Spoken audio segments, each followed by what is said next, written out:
Right, well, thank you, and it's great to see everybody. And for those of you who tried to get here on the train from Euston, congratulations. I thought I was going to have lots of time.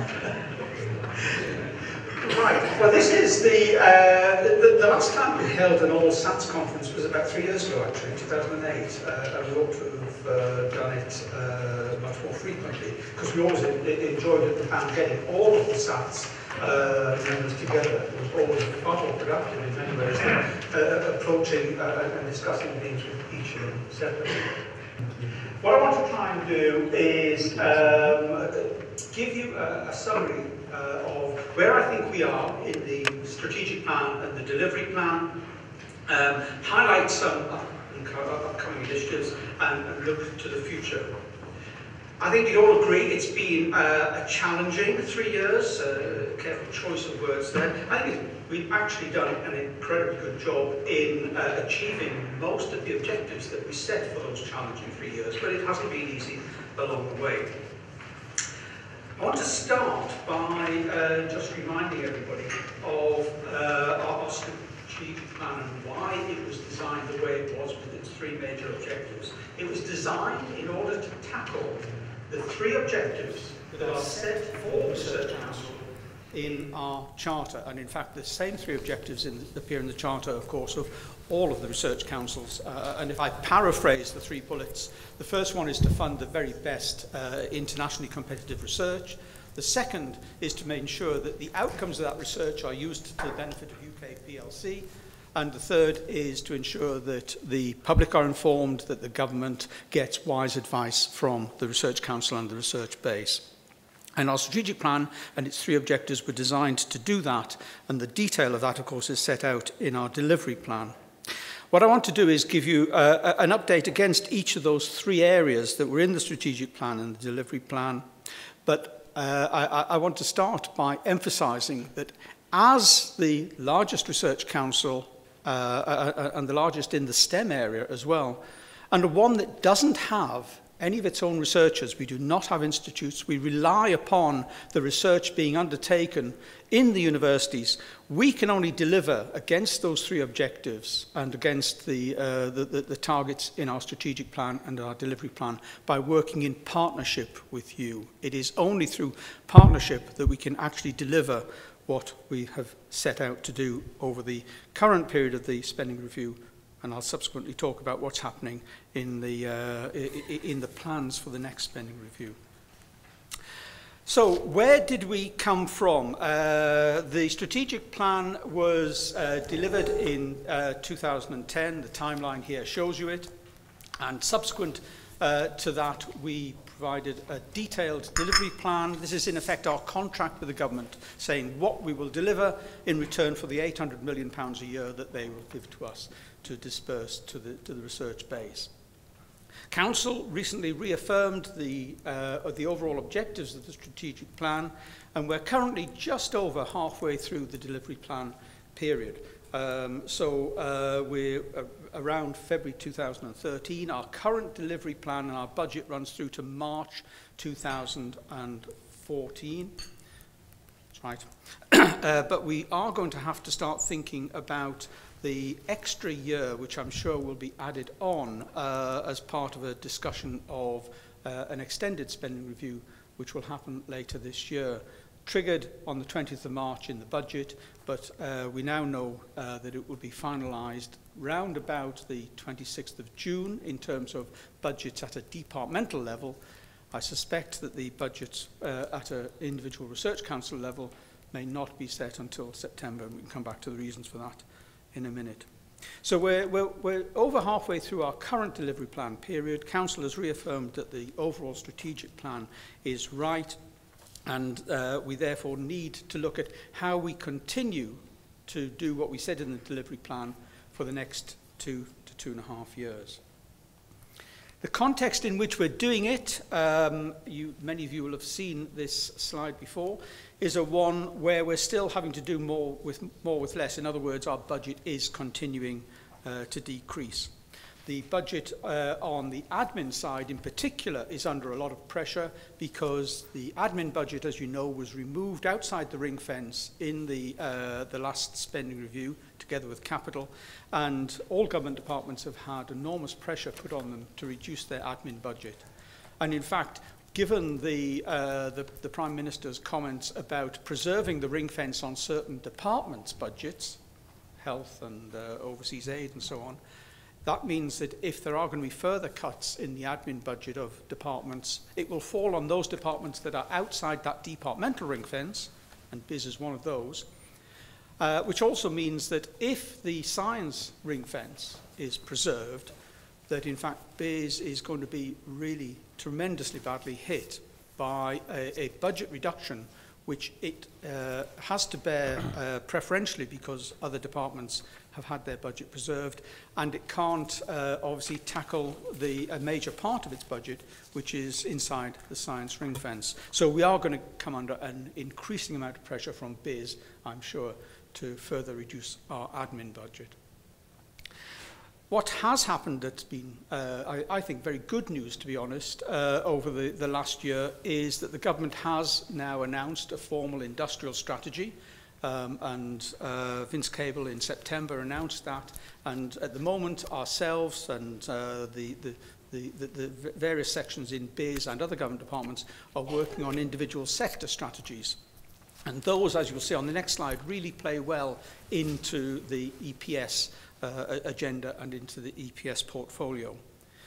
In January, David Willetts announced in his pamphlet the 8 great technologies. No great shocks there. We were obviously feeding ideas in for technologies into that process, and so again they are largely areas which I think play well with EPS. But given that there is now a focus on an industrial strategy, given that there now is a focus on emerging technologies, I think we've got a great case to make for an increase in funding for the underpinning engineering and physical sciences, which is essential to the delivery of all of those.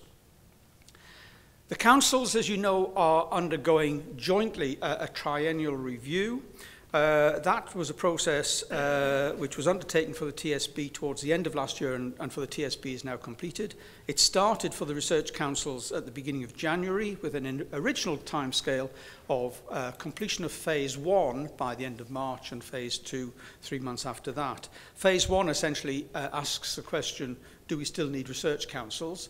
And the second says, well, if we do, if the answer to the first part is yes, are they actually configured and actually working in a way that best enables them to deliver what they're meant to be doing? The timescale now looks like it's going to be significantly extended. We expect phase 1 to be completed by sometime around the end of June or early July, and I think it's very likely that if the answer to the first part is yes, that the answer to the second part will not come out until September. Therefore, I think the budget for the individual research councils for the extra year of 2015-16 will probably wait the outcome of the triennial review, and therefore we'll not know it until at least September. It is a coincidence, of course, that party conferences occur around the end of September, but it's got nothing to do with it.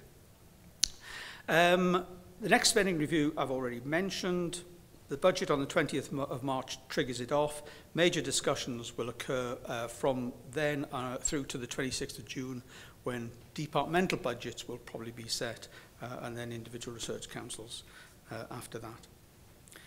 The final thing that's happened is that Council said that it wanted to undertake a review of its processes, and the 2 processes it wanted to start with through the mechanism of an independent visiting panel was our advisory streams, how we take advice, who we take it from, and how we use it. And that stream is now almost up and ready. We've had our first telecall with the team who are going to do that. And the idea is that an initial report from that group will come to Council in June. The group of 4 who are undertaking that review on our behalf are chaired by Suzanne Fortier from National Science and Engineering Council in Canada, Richard Brooke and David Wallace are members of that team, and they're here attending this conference, and I would urge you to speak to them about it while you can. Helen Atkinson is also on that team, but unfortunately couldn't attend this joint SATS meeting. The second independent review will be of our peer review mechanisms and procedures. That will be kicking off in a couple of months' time, and will follow on from the first review of our advisory streams, and we'll probably report to Council around about October. So there's a lot been happening in the sort of political arena. This diagram maps, in a very simplistic way, the way in which EPSRC plays in a key way to the major industrial sectors in the industrial strategy and the 8 great technologies that were mentioned in David Willett's talk. The vertical columns are the sectors identified in the industrial strategy. I'm sure you will all have read in detail the BIS industrial strategy, so I don't need to repeat them for you, but just in case you haven't, they are aeronautics, nuclear, renewables, automotive, information economy, construction, oil and gas, life sciences, education, and professional and business services. And the 8 great technologies are the horizontal rows: big data, space, robotics and autonomous systems, regenerative medicine, synthetic biology, energy storage, advanced materials, and agri-science. Now, what I would argue is that engineering and physical sciences underpins, in fact, both all of those sectors, those industrial sectors, and all those emerging technologies. But there are some key ones where you can very clearly identify in the short and medium term a very strong linkage between the research that we're funding, the partners that we're undertaking the work with, and those particular strategies and technologies. And that's where we've put the ticks.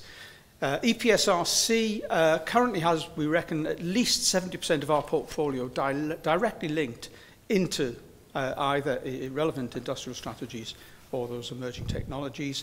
We currently lead on 3 of the emerging technologies on behalf of all the councils, and those are robotics and autonomous systems, energy storage, and advanced materials. Other councils lead in other areas, and we play very significantly into 3 others.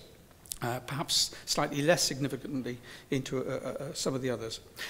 This strong linkage between engineering and physical sciences, not EPSRC, but engineering and physical sciences, into what are clearly going to be government priorities and the mantra that you will hear from virtually all government ministers between now and the election in May 15, I think is an enormous strength for ourselves, because we can, on the back of that, really make a strong case for an increase in funding for engineering and physical sciences. And I want to return to that point right at the end of my talk. So if we play strongly into there, into all those areas, what's the budget with which we can play? Well, you've all seen this diagram. This is our budget from 2004 through to 2014. The red line, if we ignore the sort of mauve colour or purple colour on the top of the slides, that was the uplift for full economic costs. But in real terms, if you take Treasury inflation as 2.5%, and I would argue that in science it isn't, well, the red line from 2004 going upwards across to 2014 shows you our 2004 budget extrapolated in real terms for 2.5% inflation. And as you can see, around 2012, our budget, in fact, hit its 2004 level and has been decreasing since then.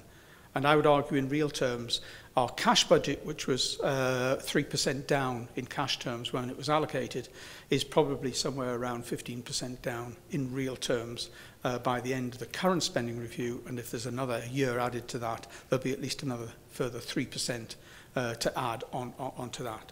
So all of those things that we were seen to play strongly into on the previous slide, we're having to play into, but with less resource, with a budget which is about 15% less. Now, of course, we lost an enormous amount of capital in the last SR. Our capital was halved. Since then, and I think all credit to David Willits and the BIS team, we've had that capital returned, and in fact we're now in a position where we have more capital than we had originally planned for in the SR. And if you take into account the extra $1 billion that came through to HEFCE under the research PIF programme, then in fact there's probably $1 billion of additional capital in the industry, in the academic sector. It's come in big lumps, it's come at fairly short notice, it's come at timescales that are not easy to manage, and probably in a sequence that wouldn't have been our automatic priorities, but we're grateful for it. But that capital growth has to be managed within a resource base. In other words, no increase in the number of researchers who can make use of that equipment, who can make use of those new buildings, and in fact a 15% reduction in the number of users who can in fact make use of that research or that research instrumentation. The next 3 slides I'm just going to quickly whip through because they're messages that you were all aware of as individual SAT members. This is how that budget plays out in 3 areas: research, PhD training and fellowships. Because of the long lead times in terms of spend between us making a commitment and the spend actually starting to take place within universities, in order to maintain our expenditure level, and that's the pale green line, we've had to make some quite large commitments in this current year. We gave the research base a lot of warning about this, and they have responded. In September, instead of 200 applications, which we would normally get, we peaked at 600 applications. Unfortunately, it'd be nice if it had been a bit earlier in the year, because I think the research base forgets that any application that we receive after about October, November will probably not get through processing and therefore be allocated until April to the following year.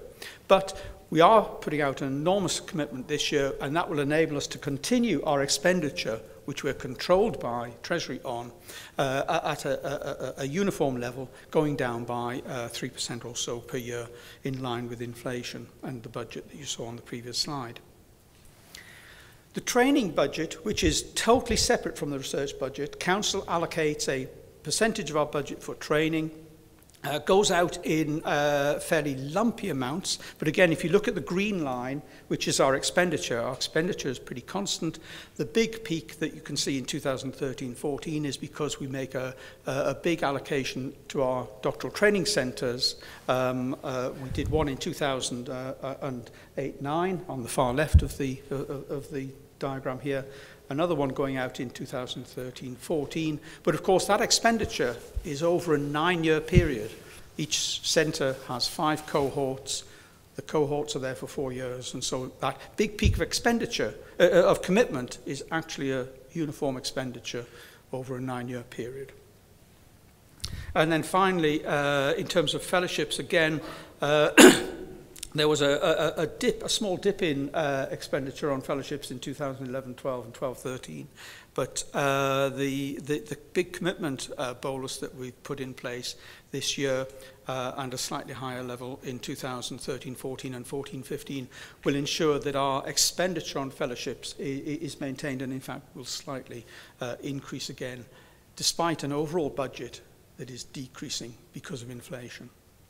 So that's how that single budget diagram converts into the 3 areas that people are interested in: the research expenditure, the PhD training, and the fellowships.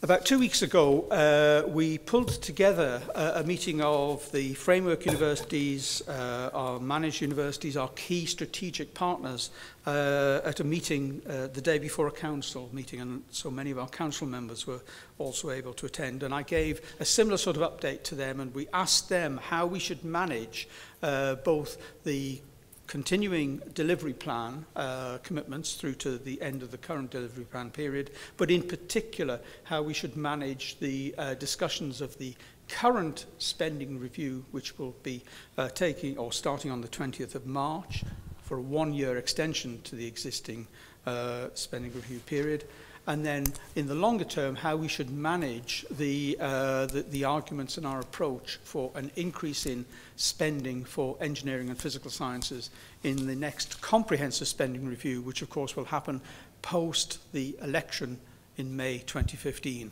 with a new government of undetermined shape, makeup, and configuration. Martin Donnelly, Permanent Secretary of Biz, was there, and he gave us, I think, some really clear insights into how he felt the government viewed the research base. There is an enormous amount of support within government for science, and that's both within Treasury and in Number 10 Cabinet Office. However, in order to justify a continued spend, never mind an increase, we do need to have some really good stories which align or show how our research is aligned to industrial strategy and to the 8 great technologies. Now, that is not the same as distorting our existing research base, because our research base is aimed at delivering the very best basic research for the UK. It is automatically, I would say, aligned to those industrial strategies and those emerging technologies, because they've come out of the great work that the research councils, not just EPSRC, have been putting out for the last 15 years. But we really do need to have some very clear stories and good stories that we can tell to the ministers, not just in biz, because they're our friends. Believe it or not, they are our friends. They really want to do the best for us. But the other government departments really need to be on side and understand what the research base is doing for them, for the Department for Education, for the Department of Communities and Local Government. We need to get our stories to the other parts of government that are outside biz, and that came across very clearly from what Martin Donnelly was said. The need to communicate better and wider with other government departments and other leaders of policy within government beyond biz and the usual suspects. Right, now I've previously mentioned the fact that capital was cut by 50% but has now come back, and in fact we're in a position where we've got quite a lot of capital. But that capital has come in without any additional resource to make best use of both the equipment and the buildings and infrastructure that have been provided by that extra capital. I'm now going to give you a quick update on the latest capital call. Back in the autumn statement, the Chancellor announced 600 million additional funding for research, and of that, some 484 million was allocated to the research councils together. Of that, about 110 million was for EPSRC to manage, and within that, there were 3 key areas that we had put forward to David Willetts as areas in which we, through additional capital investment, we could really grow the intensity of the research that we're undertaking in advanced materials, grid-scale energy storage, and robotics and autonomous systems. And as a result of that, we've been given an additional 30 million in the first area, 30 million in the second, and 25 in the third. The astute of you will notice that that in fact adds up to 85 million. There's an additional 15 million which goes to the National Nuclear Users Facility, and that is being allocated through a slightly different mechanism. But there is a big call going out for these 3 areas, 30 million, and 25 million, advanced materials, grid-scale energy storage, and robotics and autonomous systems. Now, given that our resource base is going down, we cannot, and in fact must not, grow the research base any further.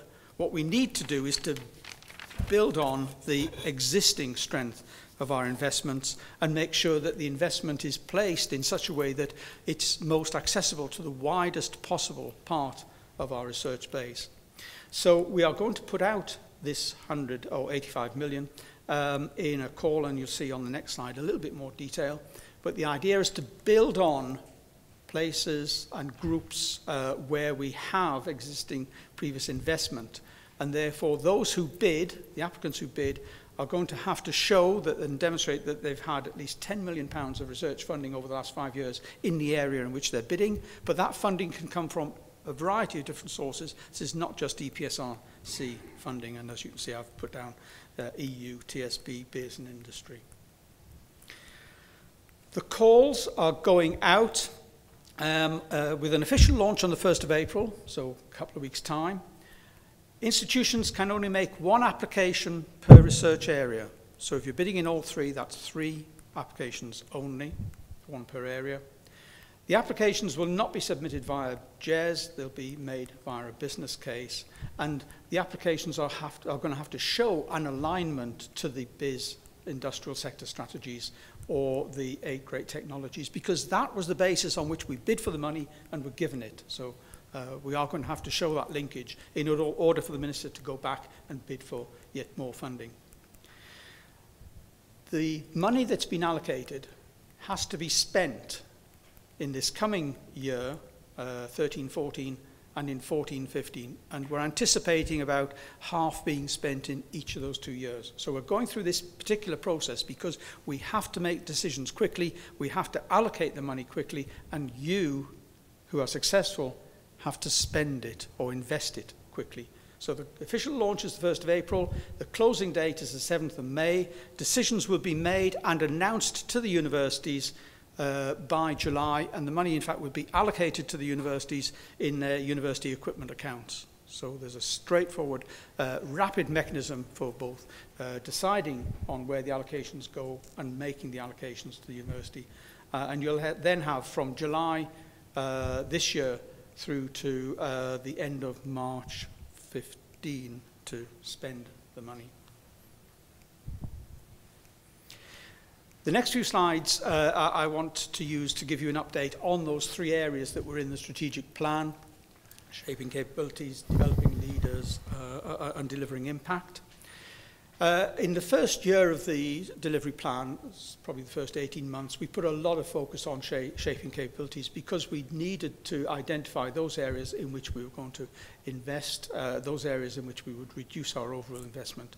And so we identified those and published the directions of travel in all of our areas of our portfolio by 2012.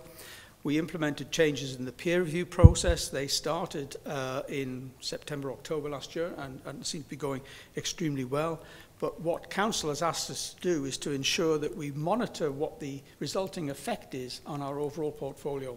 And so we're now starting some work with the Strategic Advisory Network and yourself, the SATs, to monitor the resulting changes in the portfolio, develop a robust approach to monitoring those changes, and we'll be giving a continuing update to Council over the rest of the spending review period on how those changes how they've resulted in a variation in our overall portfolio shape. On developing leaders, the thing I want to concentrate on with the next few slides is a thing that most academics ask us about as soon as we arrive at the university, which is PhD training. Now, PhD training goes out in the form of a doctoral training grant, a relatively small amount in industrial case awards, and the Centres for Doctoral Training.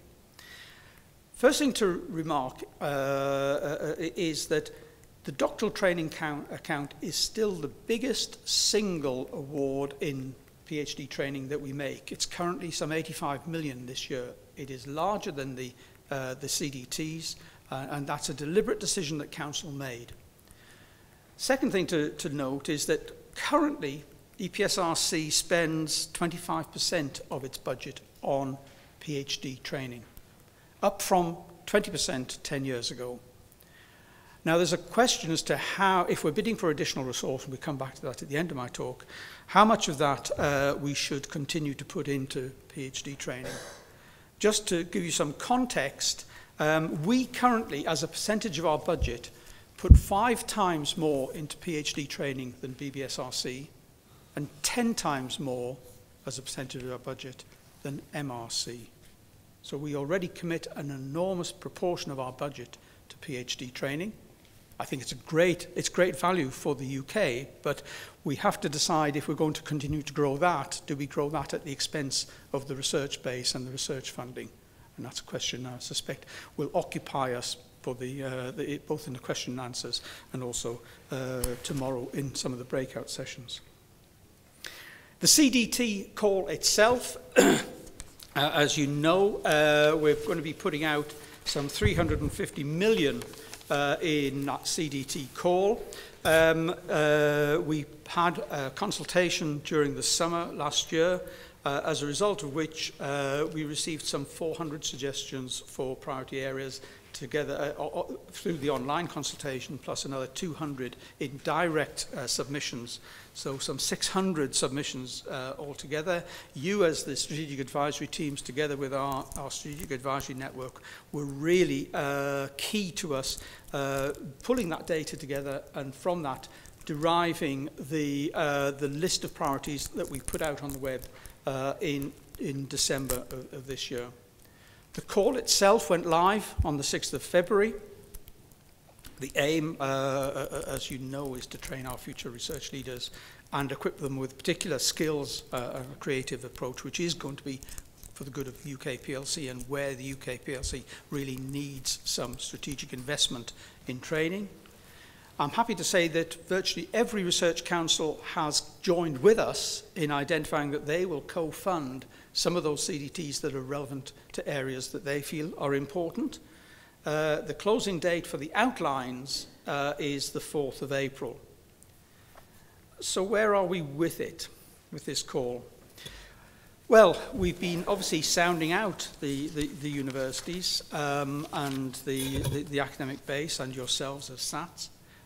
In general, we're actually very pleased, and I'd say extremely pleased actually, with the positive approach that the universities are taking, both in approaching bids, the number of bids, the areas in which they're putting their bids in, doing some internal sifting, managing the number of bids that we are likely to get.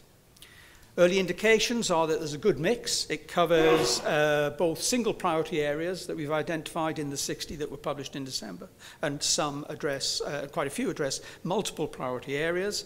They cover pretty well all of our priority areas, although the volume in some is higher than in others, and the next slide gives you an indication of that. We see areas or applications that are likely to come in both in our core areas and in those areas that are relevant to other research councils and other disciplines, and hence why I'm so pleased that the other councils have said that they want to co-fund with us. There's a range of single institution bids being proposed and multi-partner bids, and of course this time round we are welcoming multi-partner bids. But I have to emphasize the final bullet point here, that those multi-partner bids, it's going to be crucial in those that people can indicate and demonstrate how they're going to create a real feeling of a cohort for those students. We did have a suggestion of an application from a cohort of 9 universities, which we reckoned was about one student per university, and we didn't feel that was likely to present a coherent argument for establishing a cohort. Anyhow, we'll see what the cases are when they come. Areas in which we're seeing a higher level of interest, now these are just relative proportions, I'm not going to give you absolute numbers because these are only indicative bids that the universities have said they're likely to be putting in, are that there's going to be more applications in the areas of functional materials, computation and theoretical physical sciences, measurement and sensing, towards quantum technologies, and new physical sciences for biology and healthcare. And I suspect that really reflects the makeup of the existing research base to some extent. There's an indication of a lower level of intention to bid at the moment, and I must say at the moment, we won't know till the 4th of April, in areas of engineering for life and health, ICT for manufacturing, and lightweight systems. But in general, we've got applications coming in that will cover all the priority areas, all our underpinning disciplines and interdisciplinary areas. The final element of our Developing Leaders program was the focus on people and fellowships. We changed, as you know, the previous fellowship framework and merged the schemes. We got rid of closing dates and some of the restrictions on age and when people could apply. We have identified priority areas in which we'll accept bids, and we're reviewing those with the help of you, the strategic advisory teams, on a twice-year basis. And we are hoping to introduce a facility whereby people can bid for renewals and extensions of their fellowships, either in terms of period or funding. And that will be a very competitive process. It will be through some sort of stage gating. We're still working on that, but we hope to get an announcement out fairly soon on that. In terms of developing cohorts of current and future leaders, we've supported a variety of theme-specific initiatives. The Inspire one in the physical sciences is one example of that. But we've also put in place mentoring for individual researchers, where what we're trying to do is, with a small subset of researchers, accelerate those leadership attributes which have been widely recognized by the panel who selected them. We're doing this particularly by identifying mentors, and mentors from the user base, not from the academic base, who can work with those individuals, and Council approved a pilot which has somewhere between 8 and 11 of these at the moment. I don't know what the exact number is. We've had enormous interest from the industrial user base in doing this, with some really stunning mentors from the user base being prepared to undertake this activity. The final element of our strategic plan was delivering impact. This is a really messy and complex area, as you know. This is one of many diagrams which tries to describe the pathway from basic research through to final product development. I've seen 20 of these diagrams, and every time you put a diagram up, somebody will point out that it misses out a key step. The key thing to remember about this process is it is complex. It is iterative. There are feedback loops at all stages. It isn't a linear system. But given that focus that I mentioned that the government will have on industrial strategy and key emerging technologies, we are, if we're going to develop really good stories about how we contribute, how you, the research base, contribute to that, we're going to have to try and find some linkage between where we are now and the impact that the research we funded 15, 20, 25 years ago is having on that. And as you know, trying to attribute an impact to a particular intervention, a particular decision, is almost impossible. Those of you who are writing the REF stories, impact stories, I'm sure are having exactly the same problem. But we do need to try and develop those, because they are going to be essential if we're going to bid for extra funding, and I would argue we've got to bid for extra funding. So that's where we are on delivering impact at the moment. Going forward, what are we doing? We've put in place impact acceleration accounts. They are to try and give universities much greater flexibility in follow-on activities of one sort or another. They build on the knowledge transfer accounts and the knowledge transfer secondments, which were so successfully used by the research base. We are requiring leverage. I'm afraid, given our reduced budget, we do need the user base to step up to the mark and provide some additional funding itself in order to try and help us on that critical stage of de-risking early stage innovation prior to either its industry take-up or the TSB taking over the funding. We've awarded 31 universities these impact acceleration accounts this year. And then finally, we've put in place, as Research Councils UK, a program to develop a piece of software called RCUK Gateway to Research. The idea is this piece of software would be a single point of access for business in particular, but any potential user of the research outputs of the research that all the councils are funding in universities. It's a single point of contact, a single gateway, which enables you to both see what is being funded across all research councils and across all universities, and also the outputs from that research. We've got a beta test version out, and you can all, many of you may have already played with it. The programme is intended to be finished by the end of this year. We've got Jimmy Wales helping us with this programme, and I think there's a real chance that this is a base, or this is a bit of software that everybody will find much easier to use than the individual research councils' access points. And obviously our grants on the web is the one that EPSRC currently has in place. We've tried to widen our public engagement within a reduced budget for admin and communications, and the particular examples I've got down there are the catalysts and the funding that we are putting in place for Bloodhound, something which has really engaged, I would say, an enormous number of schools. Richard Noble at the Big Bang Festival on Friday said he's got something like 5,700 schools now linked in to the Bloodhound programme. There's a real interest within schools in engineering and science, and I would say the Bloodhound programme has contributed to that. It's not the only answer, but it is an approach.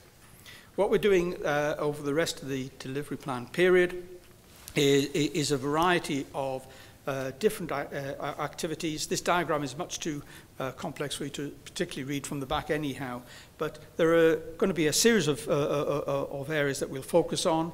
The emerging technologies and partnerships in order to deliver a message as well as the basic research that plays into those. Flexible follow-on funds through things like the impact acceleration accounts. A focus on people through the CDTs, the industrial case and KTP and other programs. Strategic partnerships, the current ones that we have, and trying to broaden those to cover sectoral groupings rather than just individual companies. Closer working with the TSB. We actually work incredibly closely with them. We've got to demonstrate that to the government and to government ministers to a much greater extent than we have in the past.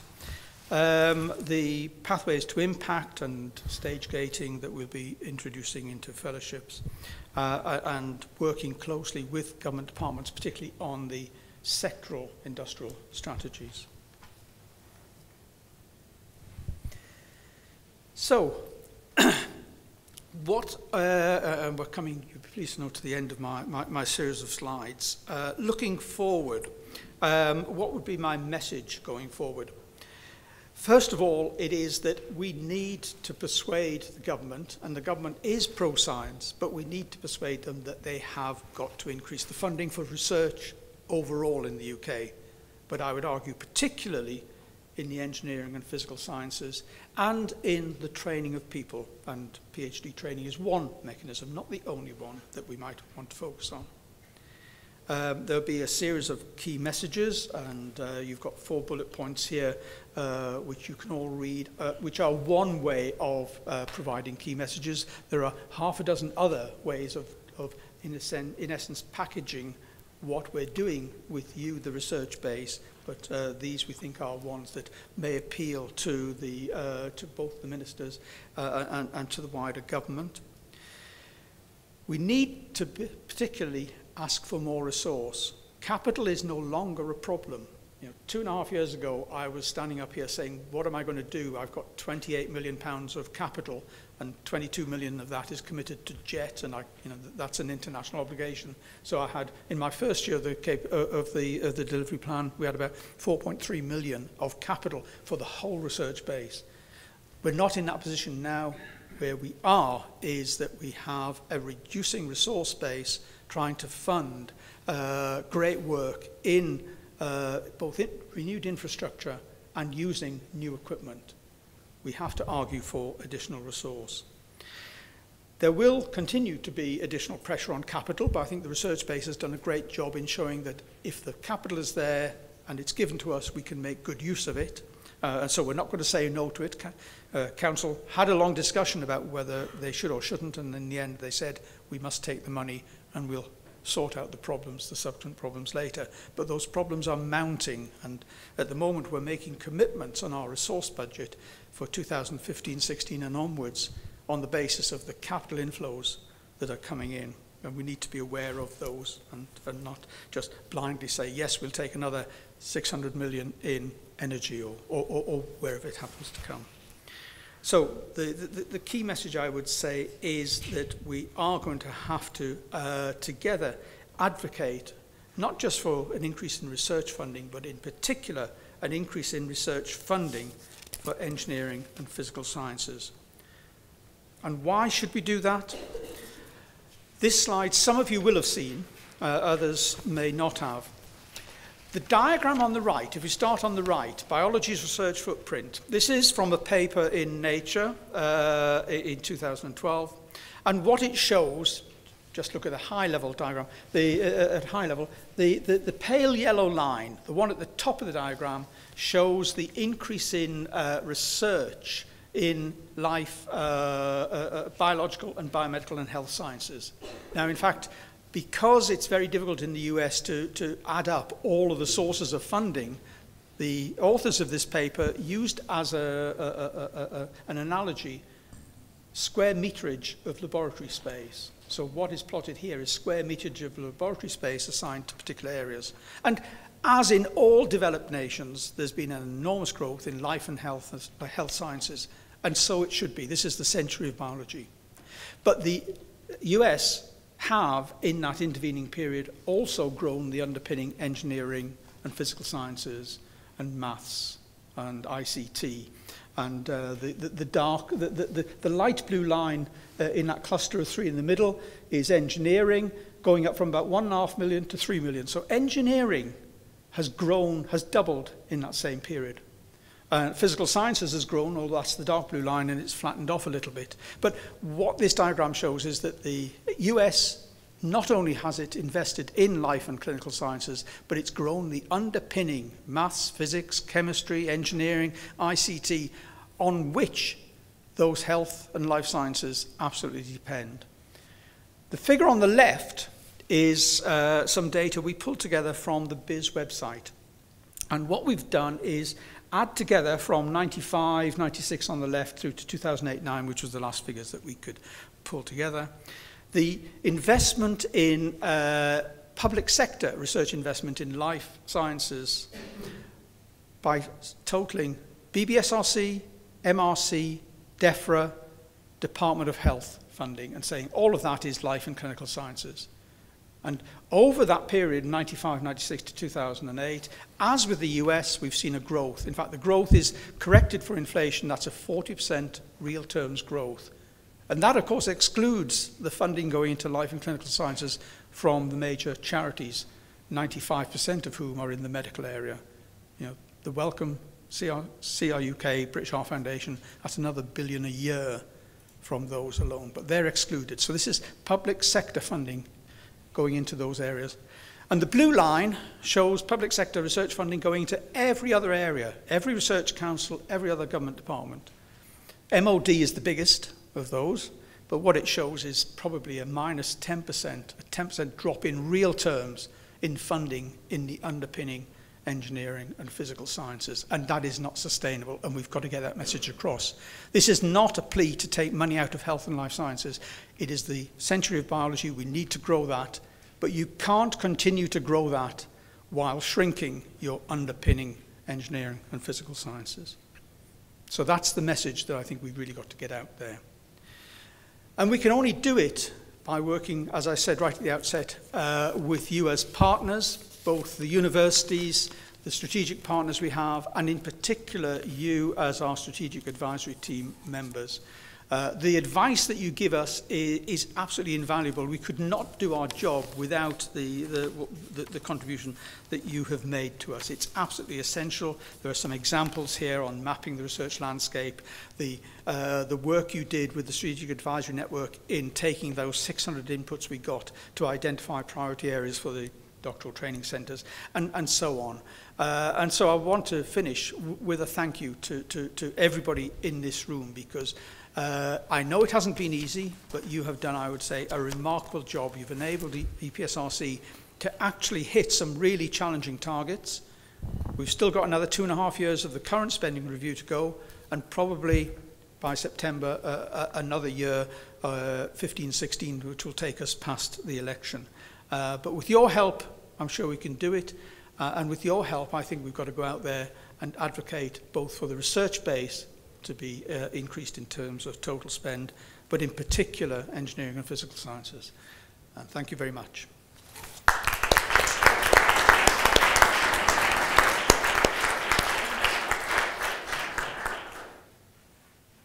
We now have a question and answer session, and Kedar is going to act as our host. So Kedar, over to you, and we have some more people joining us on the platform.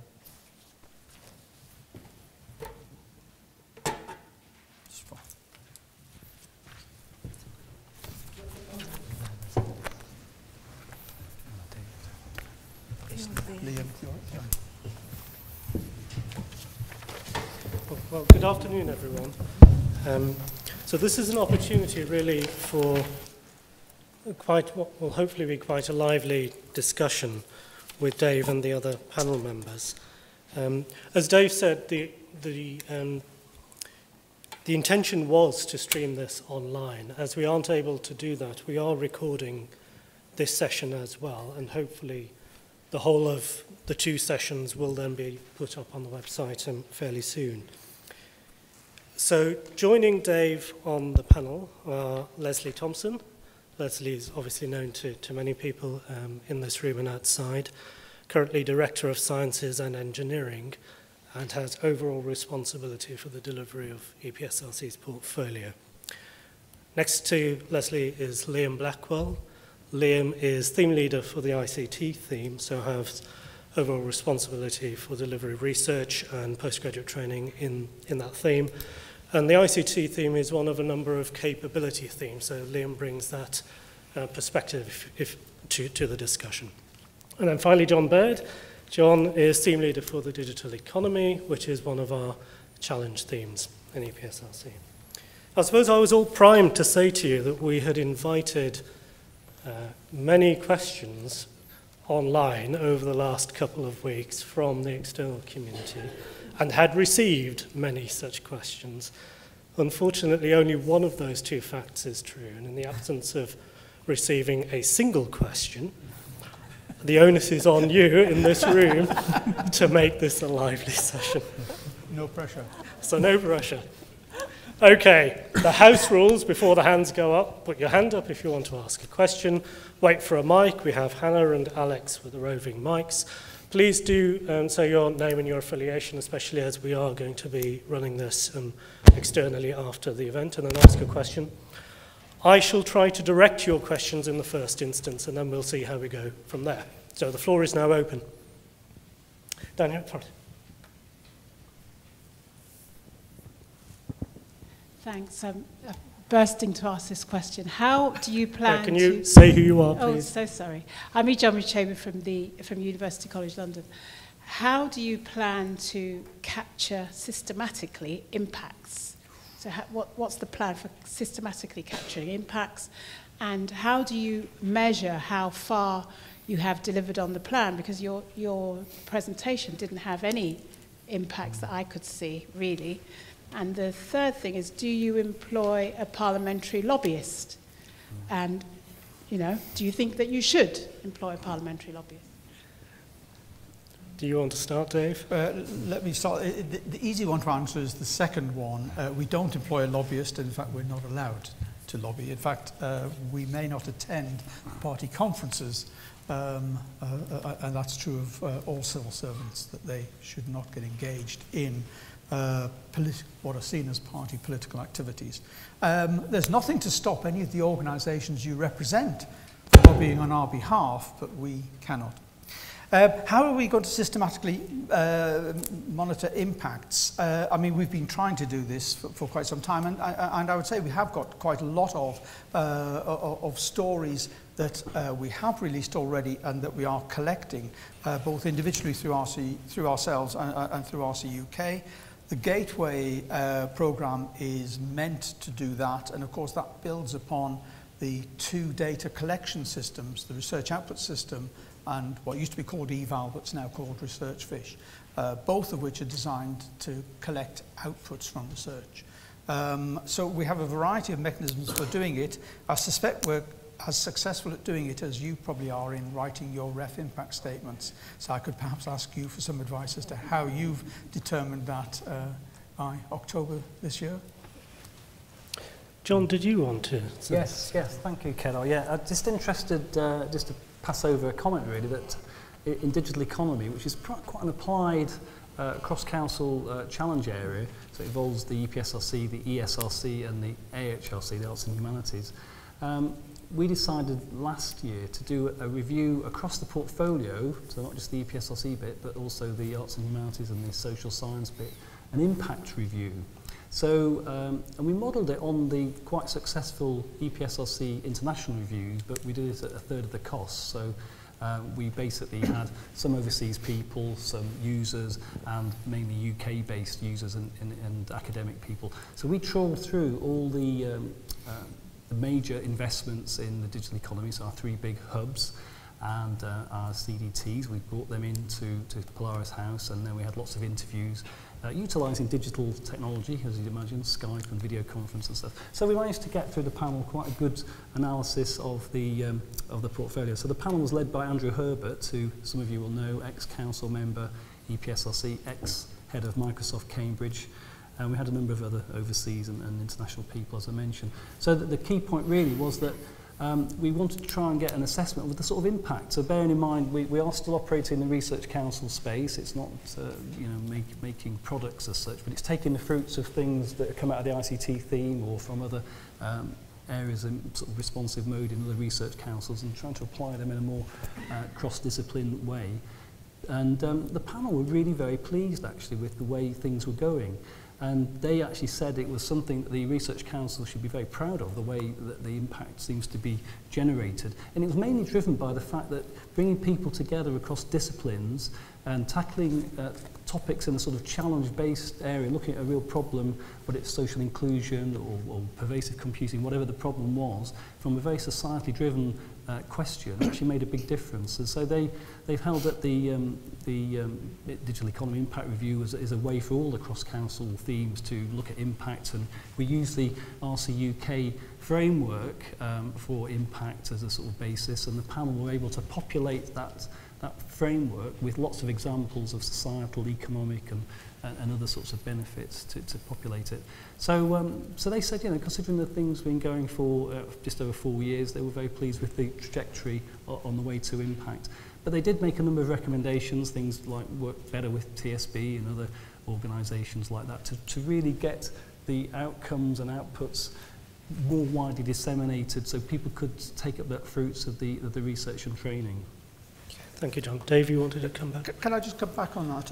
And as John's pointed out, each of the challenge themes, either the individual ones or the cross-council ones, are programmes which have a review undertaken at the end of them. And so there have been reviews, both international and internal ones, of energy and manufacturing and the LWEC programme with NERC, the nanoscience, nanotechnology programmes. But the challenge themes are, in many ways, I think, an easier one to try and tell a story around, because we've corralled a particular group of research activities and funded them in a particular area.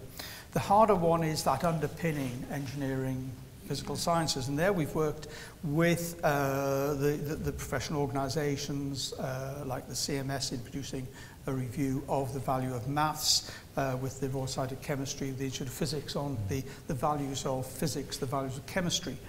My only concern with those, and we've jointly funded them, and some are better than others, and it's usually outside organisations who are trying to collect the data, is that they collect a lot of data showing how those particular disciplines contribute to the economy. But the message at the end is not, and therefore engineering and physical sciences contributes to the good of the well-being of the UK. It's maths contributes to the good of the UK, or chemistry contributes to the good of the UK, or physics, or ICT. And so the message that comes out is actually I would say, is a rather mixed message that finishes up with a bit of discipline pleading, rather than saying the whole of engineering and physical sciences are key to the underpinning value of the UK base, research base and manufacturing base. Okay. Thank you. Other questions here in the front here, Pete?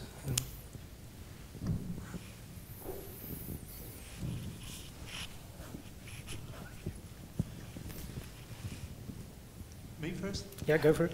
I'd like to follow up on that last point. Don't forget to say who you are. Oh, sorry, Pete Dobson from Oxford. I think that the ICT showing impact issue is an easy one. If you look at the top 100 companies as compiled by the New York Times, The Economist, or whatever, every single company in that 100 is an ICT-based company. None of them make stuff. And I think the problem in showing impact for lots of physics, chemistry, and engineering is to be able to identify within the 20-year innovation time cycle of whether you've had impact or whether you're going to have impact. Because there's some things that have been funded by the research councils which are perhaps 10 years into it but haven't yet achieved impact. So we're being asked the impossible, really. In ICT, it's quite easy to show impact after 18 months or 2 years in some cases. So I'd like to know if anyone has got an answer to this challenge in the non-ICT areas. Leslie, do you want to take that? And then maybe Liam can comment as well. So I think one of the issues is the time frame over which you collect impact. So it's great when you come to events like this, because I'm going to meet one of you today, if not 4 of you, and you're going to tell me about something that was funded when I was a portfolio manager over 20 years ago that now is doing something. I think one of the issues for us, which is just starting to emerge, is this directly tackling, showing the direct causal link between a piece of research and a product, and it gets lost over time.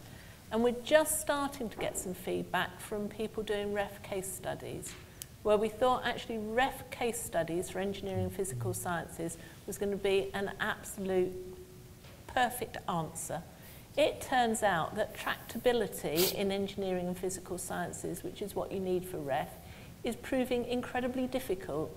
So a leading university the other day said to me, actually we're going to have to lower the number of people we submit because we're finding it very hard to get tractable, and it wasn't they didn't have case studies, but tractable to somebody who might be a physical scientist that expects a very clear, non-blurry answer is incredibly difficult.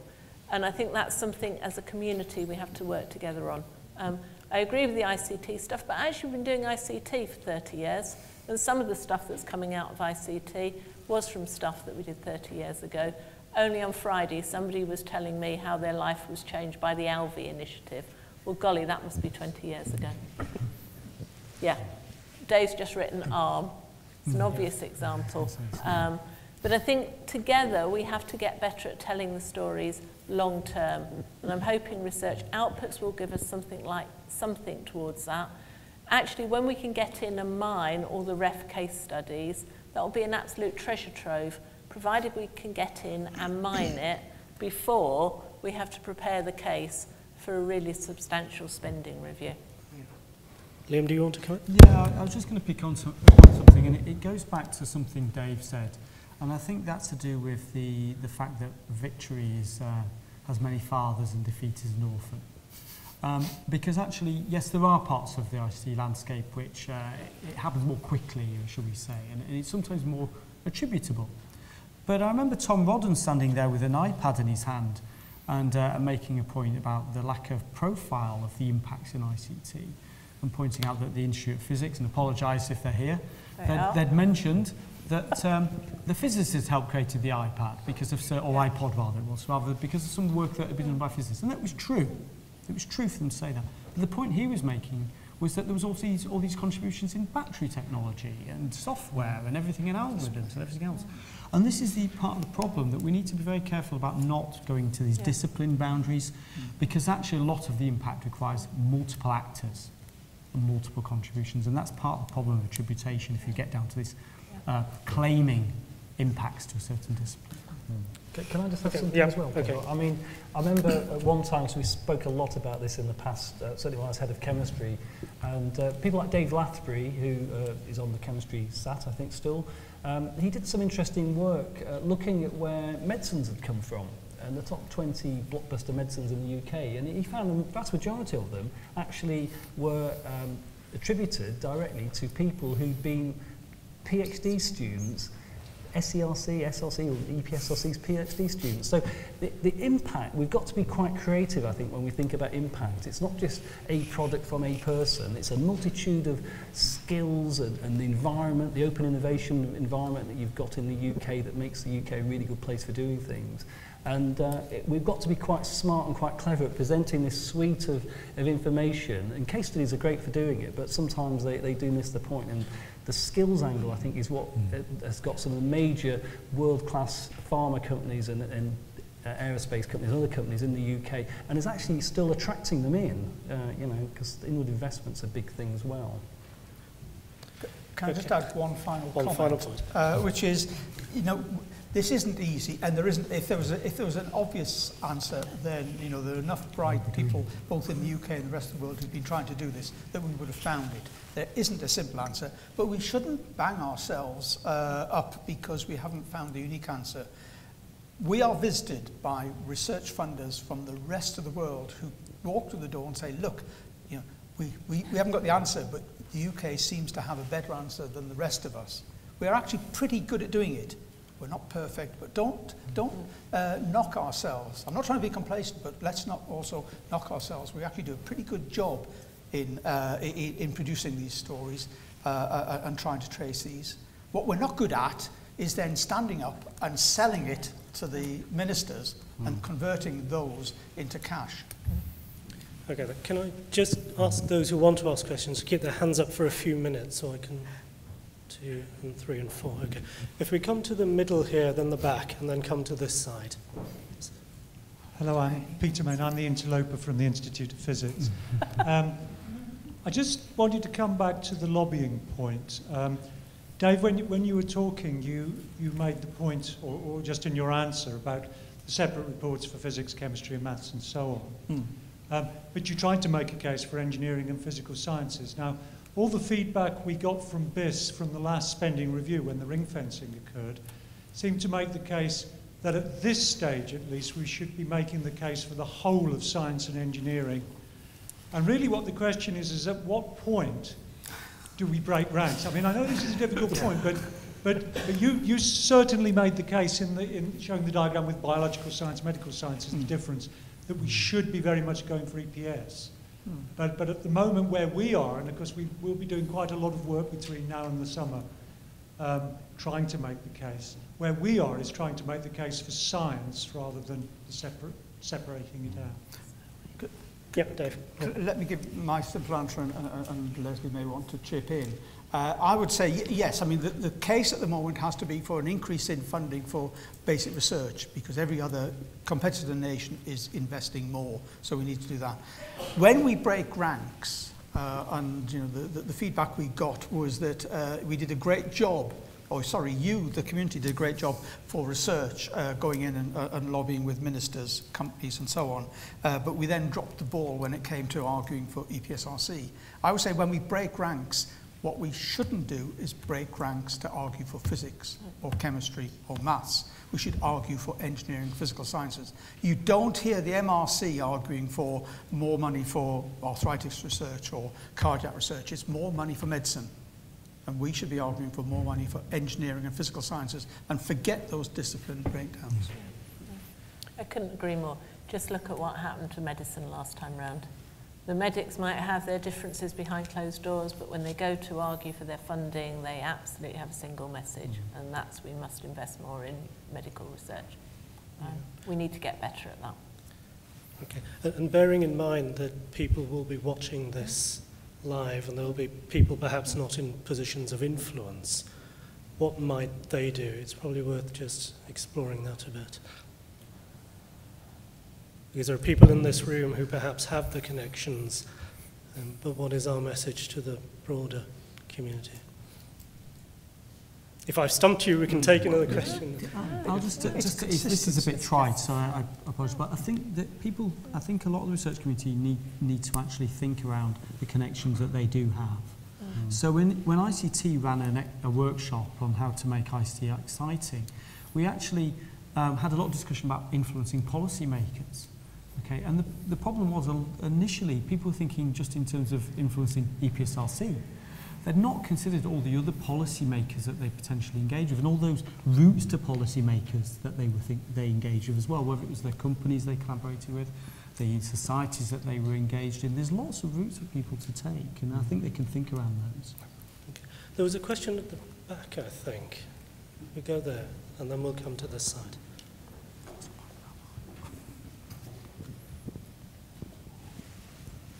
RASRS Cambridge.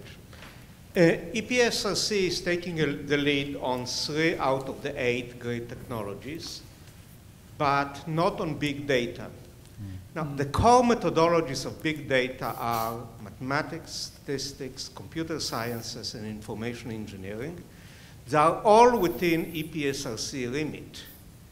And my worry, at least, is that once another research council takes responsibility for that, these core methodologies will be damaged instead of flourishing to answer the challenge. Leslie? I think it's a very good point. I think if we go back to what taking the lead for one of these areas means, it meant in making the case for the capital investment in November and then working together as a set of councils, so there was a single proposition put in. All of the funding that was available in November was capital. In the EPSRC space, we desperately need to invest more in skilled people so we can tackle big data and mixed data and computer science and maths. What we didn't need was to buy any more chunks of iron. So ESRC actually needed some big chunks of iron to enable their research methodology, so they've taken the lead. It doesn't mean that EPSRC has taken its eye off the ball. We are working very hard through the Leadership Council at the moment, and I sit on the Leadership Council with David Willits, to try and make the case for investing more in skills, because it's the lack of computational scientists that will hold back all other disciplines and business. It's just very difficult at the moment to get Treasury to find more money other than capital, and I have yet to find a way that I can convince Treasury that investing in people and upskilling the workforce is a use of capital that is legitimate. It is absolutely not the case that we're disinterested in big data. It's just we didn't think we needed big machines in big data for our research base. But your point is very well made, and I'd love to have a conversation over a beer tonight. Okay, thank you. Liam and then John. I'll just follow up as well. I think it's important to remember the matrix that Dave showed as well, where it had also about the information economy sector strategy, which actually EPSRC is much more connected with BizOn. So that overlay is actually quite important to remember. So we're very well connected with Biz on that. I mean, there's at least one SAT member in the room that has been involved in that from the ICT SAT. And so it's just worth bearing in mind that matrix effect. That's where we're pushing. John, did you say the same point? Same point. Okay. Okay, thank you. So I think there were a couple of questions to here. So if we take the gentleman at the back first, and then Trevor Howe, Janssen Research. This isn't really a question about healthcare at all, but since this is the EPSRC, I'm kind of interested.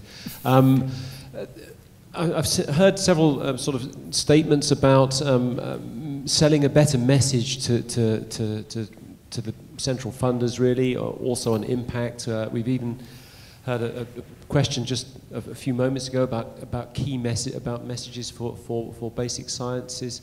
Has there ever been any thought amongst the EPSRC to establish something like a single institution? Because you said before that this wasn't done. So within my area, the LMB is extremely well recognized.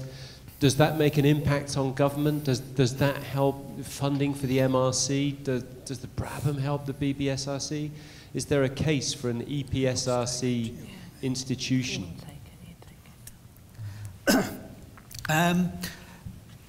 Pre-1994, of course, when it was SCRC, before it was broken up, there were institutes in the, or some areas of institutes within the EPSRC space, and Rutherford Appleton Lab obviously is one prime example of that. With the breakup in '94, the responsibility for managing those sites, as you know, was transferred to STFC. Do I want to invest in new institutes? The quick answer is no, I don't. I want the research base and the ministers to be aware of the loss to the research base that has occurred as a result of major public sector laboratories closing, both the nationalised industry ones, some of the big industrial ones like GEC and BT.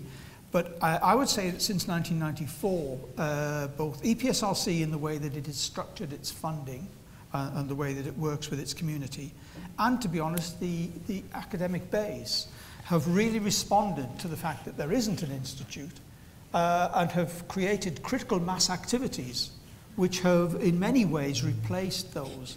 We're in a slightly changing world at the moment because we now have a TSB and we have catapult centres coming along, which many of which will play very strongly in our area, but at TRLs 4, 5 and 6. But I would say that the research base in the UK and the universities in particular have done a phenomenal job in actually filling that space in a different way to the way that Germany does it with Fraunhofer and Helmholtz and so on, in a way that is incredibly flexible. And if you look at the things like the World Economic Forum report, the UK is second only to Switzerland in terms of the strength and the depth of the interactions between the industrial base and the academic base. So I would say the academic base has stepped up to the mark in many ways. What we don't have is the visibility of an LMB, and that visibility is a major problem, I would agree. Absolutely agree. When the minister goes to our top funded institutes, Imperial College, he goes to see Imperial College. He sees some brilliant work that EPSRC funds, but his first thought is he's been to Imperial College for a good day out. When he goes to LMB, it's absolutely integral. He's been to LMB and it's MRC funded. Did you want to come back on that? I don't know if you wanted to follow up. No, I don't. That's a very complete answer, thanks. I still worry a little that it does look a bit too volatile. So as you say, it's the flagship LMB thing, and you're right. It doesn't make a difference if you can distribute it elsewhere. But the message, even for me as a researcher, I sometimes wonder how does Diamond get its? Diamond is a fantastic institution, which is basically physics and. Actually, most of the time, we use it in medical science. And yet, we couldn't do it without the physics and the maths. Yeah. I mean, part of it is a story, part of it is sales pitch. And, we had, I remember the agonies we had from the universities when last time round, we required all doctoral training centres to be badged as not the Imperial College Centre in X or the University College Centre in Y, but the EPSRC Centre for Doctoral Training in X, and we've got to be good at doing that. And it's not to preserve EPSRC, it's to make sure that engineering and physical sciences are increasingly visible. Okay, thank you. There was a question here. Philip Sharman from Evenlode Associates. I act as the chair of the Research Council's Energy Programme Scientific Advisory Committee. I was interested to hear your comment, David, about the RCUK Gateway to Research as a sort of single point of contact for primarily businesses to get in touch with what research has been underway, and also as a means to track some of the impacts. And I think that's a very crucial point with that gateway. Another group that's got problems tracking their impact is the Technology Strategy Board. And I wonder whether any consideration had been given as to whether that gateway to research could at some stage be extended to be a gateway to research and development, and maybe be a route for businesses to see the total picture of what research councils and TSB are doing in research and development. Short answer is yes, and in fact we are talking not only with TSB but some of the other intermediary agencies to try and make sure that the gateway, first of all, in its structure and the way it's been built, can answer the sorts of questions they want as well. but they'll also therefore want to link their database through that gateway as a single point of access. And would that extend to include things like, in the energy space, DEC is now getting active in certain R&D at about TRL 5-6 level. Is there a plan to maybe extend it to all public funders of research and development? Is there a plan at the moment? No. Is it a good idea? Yes. But you know, let's get it up and running with the key partners that we can think of. DEC ought to be, well, in fact, all government departments' outputs that are relevant to the research that we fund should be linked into it. But to do that, we've got to make sure that what we produce is something that they want to join. Either that or Francis Maud will just say, you've got to join. But you know, there's an alternative solution to all things. I think there's a question down here at the front.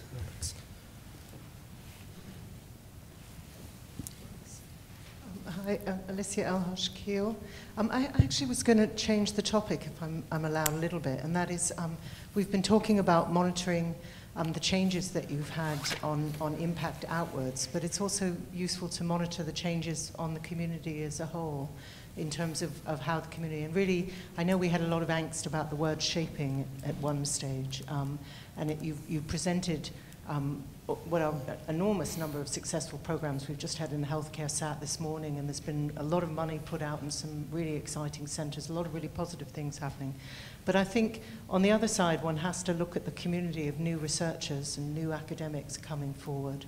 And I've become to have a growing concerns that there's a community out there that has less access to potential funding. And I wondered if you've looked at that. These are the young academics who perhaps are not, you know, I know you want to build skills within people.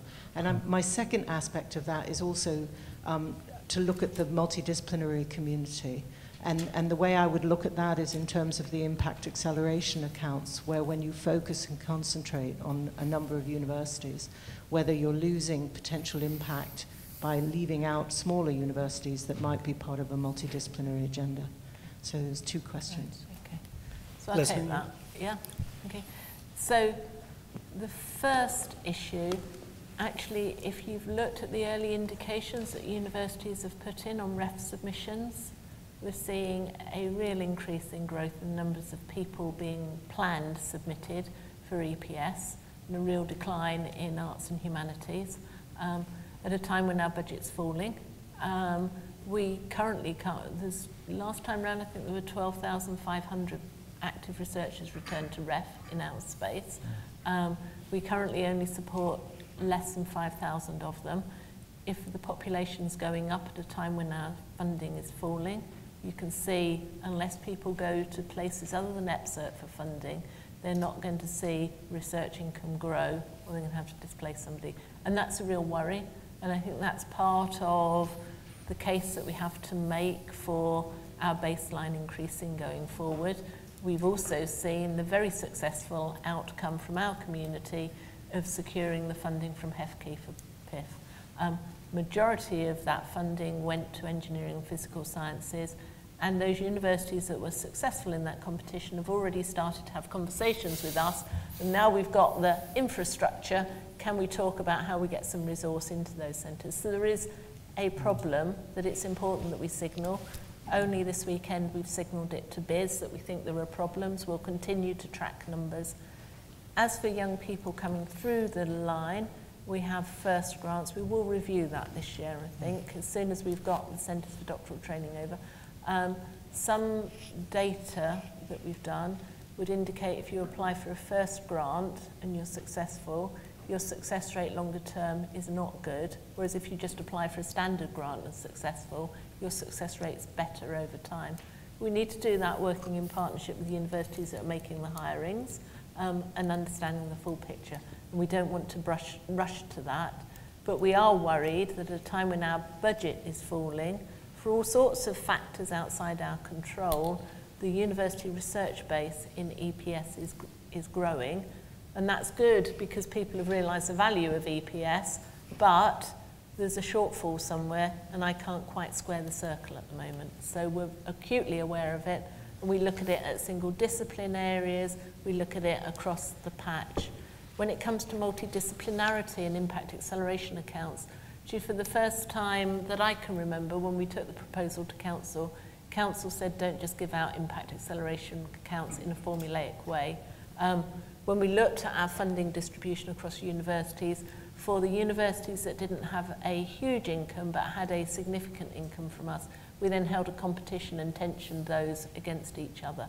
I think the struggle for us is, as we've seen a 34% reduction in admin budget, how are we going to manage to run an operation the size of EPSRC with ever-shrinking staffing resources? And I think we're trying to find more effective ways of doing that, but it's difficult. You know, thinking about shifting the 100 million in extra capital this year, it might have been nice to have a competition where lots of people could apply for little bits, but realistically, we just couldn't have managed that activity. So we're not complacent, we're looking at the numbers, and I think there's a crunch coming, because if our budget goes down by another 5%, then how are we going to manage a growing university research base? Every single hire that's made is hired to be research active. Do you have a feel for if you look at first-time grants, whether there's actually decline in terms of the percentage of budgets? I mean, are they going down, the number of first-time grants? So you are maintaining that? Yeah. Well, perhaps I could bring Liam in from a theme leader. I was just going to say something on this, and I think Leslie touched on it. I mean, you mentioned about early career researchers, you mentioned about changes in the community, so it's almost like cultural changes or behavioural changes out in the community. And actually, I think certainly as ICT theme leader, this is quite important, how we engage with those early career researchers. Okay, and actually how we engage with them on things like shaping, about how strategies are set, etc., etc. The issue is, as Lady touched on, it takes quite a lot of time and effort. They're harder to engage with than the established people. They're less likely to pick up the phone. Actually engage with them often takes much more effort.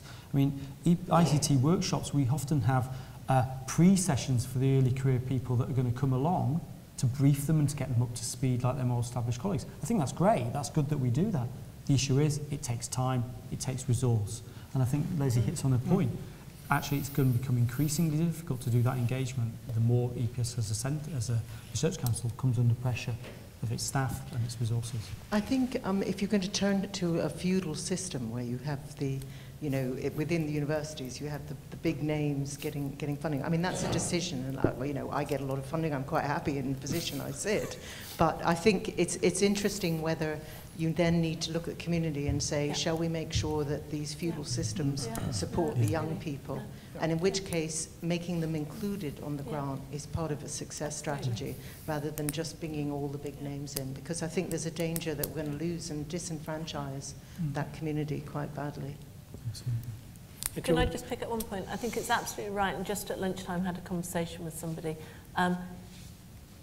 If you go back 20 years, 15 years ago, when we funded large critical mass investments, one of the things that you notice now is those large critical mass investments didn't think about developing the next generation. So where were they developing the leaders that were going to take on from the good and the great when the good and the great were no longer there?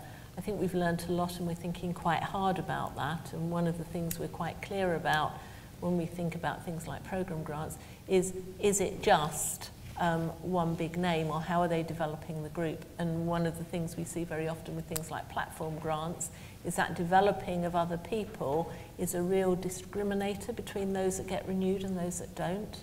So I think we have thought about that. We absolutely are very acute of learning the lessons of the past, where actually we've ended up with communities that are not very healthy now because the good and the great have gone and left a void. Can I ask one of you, Dave mentioned mentoring, and while it's still a pilot, perhaps one of you could just expand a little bit, because I think it fits with this general conversation. Leslie?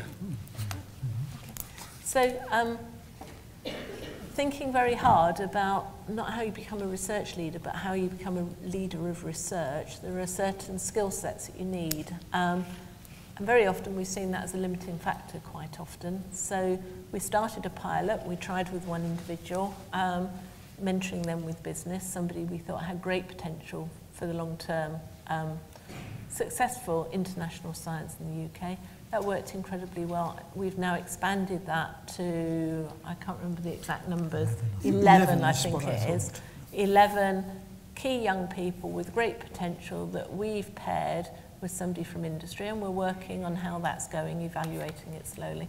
But it's interesting how having those conversations with some universities has helped universities to think about mentoring young people outside their own departments. I think sometimes we act as a bit of a catalyst, but then it's great if other people take it off and run with it, because we can't do everything. But that's a really good example of where we've tried to identify individuals that could really be fast-tracked if they were given some additional support. It's an experiment. I think the other thing we've done, which is worth mentioning, and again, it's something we'd like to have done anyhow, but it's been driven particularly by resource constraint, by admin constraint, is that we've worked with the Royal Society, and in fact, through their URF scheme, they've identified in the last round a series of fellows who work in some of our priority areas. Yeah. We've put grant funding into those, and as part of this agreement, we're bringing together both our research fellows and the URFs. So when the Royal Society pulls together their URFs, our fellows are included in that cohort, and vice versa. So we're trying to provide, in effect, a group support, as well as Leslie mentions, for a few key individuals, we're trying some individual mentoring. Yes. There's a question at the back there, and just while the microphone's going there, just as a reminder, the other things in Dave's talk, which we perhaps haven't touched on so much, industrial strategies and EPSRC's long-term contribution. CDTs, perhaps there's enough discussion going on that, but if you want to go down that route, the challenges and opportunities of capital. And I think Dave also mentioned preparing for the SR, but indeed the additional extra year in the context of austerity. So those were other things that we might want to come to. But please. Thank you. Bill O'Neill, University of Cambridge. As a Baron, I'm quite happy to receive substantial funds from the EPSRC to develop a broad research footprint. But there is the issue about supporting our junior colleagues who don't get the experience of writing robust research applications that can go through a panel and get high ratings. They get protected from that, actually, if there's a funding umbrella with which they can draw down small funds. They're not really given the chance to commit a large amount of time to research because they're generally having pretty heavy teaching duties. And what I think we should do is expand the EPSRC Research Fellowship platform, not in collaboration with the Royal Society, because really, for good young academics, you need to give them space to get better and space to develop their research footprint and defend them from the university positions of very high teaching duties and very high teaching loads. I was very lucky. I received an EPSRC fellowship and then a couple of years of teaching and was fortunate to get a Royal Society Research Fellowship. So for my formative research career, 10 years was spent in perfect isolation from a university authority that couldn't touch me with a barge pole, and I could, develop my research ideas and ambitions. And we're not really giving enough positions or enough opportunities for our junior academics to adopt similar career paths. Those halcyon days. I don't think anybody would disagree or they would recognise what you say. My point would be, whose responsibility is it for dumping those teaching loads on those young fellows? Well, you have the tensions between research on one hand and teaching on the other. But the universities have some responsibility as well. If they wish their academics to undertake research, they've got to give them some space as well. It shouldn't all be down to coming from the Research Council budget. I agree. You are the employers of these individuals. We are not. I mean, I could do what is suggested, create an LMB, and not one person in LMB does the teaching. It's a research career, not quite, but we're not going down that route. But the universities have got to recognise they have a responsibility here as well. And I'm sure they do, and we have very different responses from a number of different universities, of course. But extending the EPSRC research fellowships can only enhance the research positions of the next generation, I think. And by having them tied in with the Royal Society, you've reduced them by 50%, haven't you? Because you can't apply for. There's only one route that you can apply through the EPSRC. Do you want to explain a little bit more about what you mean by extending the fellowship? Well, in terms of increasing the number of fellowships per year, At the expense of what? So what should we reduce in order to increase that? I don't have the answer to that. Well, but you can't give, I mean, that's a simple cop-out. You know, we've got a fixed budget, it's gone down by 15%. I would love to have more fellows, I'd love to have more PhD students. But I think if you're going to say grow something, then you've got to say at the expense of what? Any comments from John or Liam, people who manage theme budgets? I mean, I think that's the issue, isn't it, always for EPSRC. At the end of the day, there's a finite pot, and it's where do we best use the resources and interventions. I think, personally, the thing that we're not always as clever as we could be, between us, actually, is actually lots of the low-cost, low-resource interventions which affect behaviour.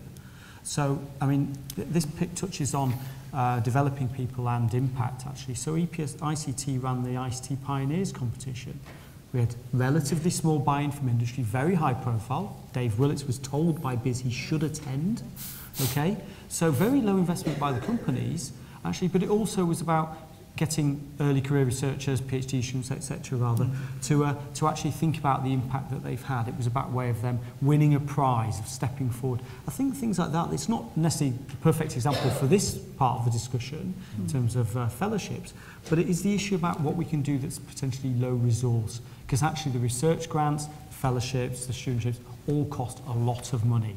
They have big unit costs, okay, and it's whether there's other things we can do that actually affect how people think and behave out there in the research community, which comes back a bit to the point about how communities behave. I think I'd just add, we mustn't forget that across all the EPSRC themes, including digital economy, cross-council themes, whatever, we all now have fellowships in the portfolio that we're doing now. So we're all playing to the three strategic plan goals of EPSRC, sort of impact and leaders and shaping. So developing leaders is a really important point.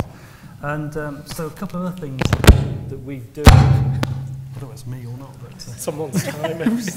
There's, I think in terms of developing people, placements are really important. It's important to give people opportunities to have some space and time. So I've established some networks where, as part of that funding, anybody in the community can come in and bid for a bit of funding to have placements to users or secondments or short-term feasibility projects. So there are ways of doing things that are quite cheap, but we call them network pluses. So the plus bit is the movement of people about and the feasibility projects, 6-month type projects.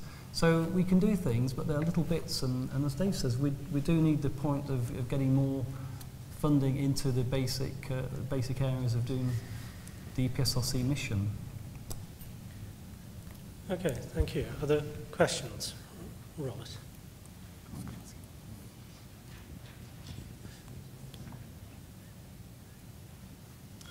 Robert Mackay, representing the Council for the Mathematical Sciences. Can you increase transparency? The latest issue is the DTG allocation in mathematical sciences. And many heads of departments are mystified by how this has been decided.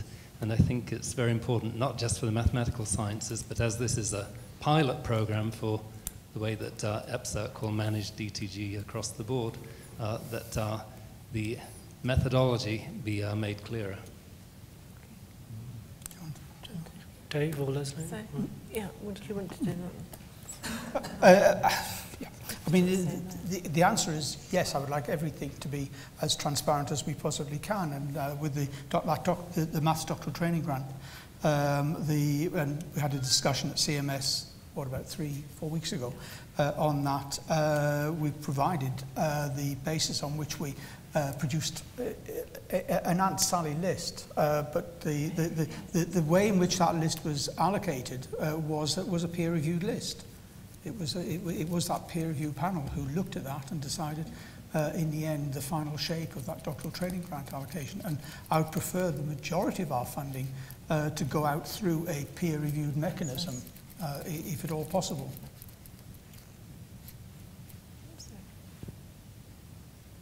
Did you want to, in the absence of another hand going up, is there anything else you want to ask on that, Robert? Or? No, thanks. Okay, well, and the hand has gone up, down here at the front. Thanks, Francis Beelan Kelly, SAB Miller. And I'm aware that I think there's only 9 of us who aren't from universities here. One of the thoughts that occurred to me listening to your talk, David, is that one of the key roles is about communicating externally. And I think the universities have all really understand the EPSRC, in fact all the research councils very well, but I often find that industry doesn't. And it's frustrating to me because as my role in part of one of the SATs, I get to see a little bit of an insight, and it frustrates me that other organizations have no insight. The question, and I think the conundrum, is your declining spend, is can you get more marketing, and for a scientist to be using the marketing word I should be shot, but apart from that, can you get more marketing support to actually do that communication work, or push it back to the TSB? Because I think if in industry could see the great work that's being done across the board by organizations like the EPSRC, then they would be more supportive in lobbying for you, given that you can't lobby for yourself. So it's a frustration on your part, and I don't necessarily know how to solve it. Yeah, I mean, we should be spending most of our funding on funding the research and the training. The other thing, of course, that happened when the budget that we're currently operating in was announced was that at the same time all government departments were banned from spend on communications and advertising, and there was a freeze on recruiting people or replacing people. And we're only just solely coming out of that. So at the time when it is most important that we do spend or put more effort into, not necessarily spend more money, but put more effort into communications, we have been hit, and it's taken us a while to try and find alternative mechanisms. The obvious ones, as you say, are the companies and the universities. And the universities are very supportive, but of course, their first aim is to do the best for Exeter, Imperial, UCL, Manchester, whatever, rather than EPSRC. And then with the companies, we do extremely well with the usual suspects, the very well organised defence, aerospace, comms, and so on. It is much harder with the more diffuse sectors, and your area of chemical engineering and retail is a one that we find extremely difficult to corral the whole of the industrial base behind that one story. Yeah, I was going to say something. I mean, I think to some extent it's early days still. Yeah, I mean, it's not actually that long in the grand scheme of things since we had started shaping capability as an approach. And actually, I know, but it's only 2 years. Yes, sorry. It's also not that long since we started having priorities for CDTs across the board. I mean, we're still in the process of effectively doing that. And I think actually that's a better route to take to this communication, because the issue for me is not so much, it's not just getting people to advocate for EPS or even ICT thing, which I look after. It's actually how do we decide what our shaping strategies and priorities are? How do we decide what to have as CDT priorities? How do we decide what that sort of, whether one research area should be grown at the expense of another, etc. That input actually also requires engagement with users as well as the academic base. And that's, for me, is the actual approach to take. It's not about just getting companies collaborating on research grants. It's engaging with learning societies and trade associations and everybody else to engage with those users to help us set strategy.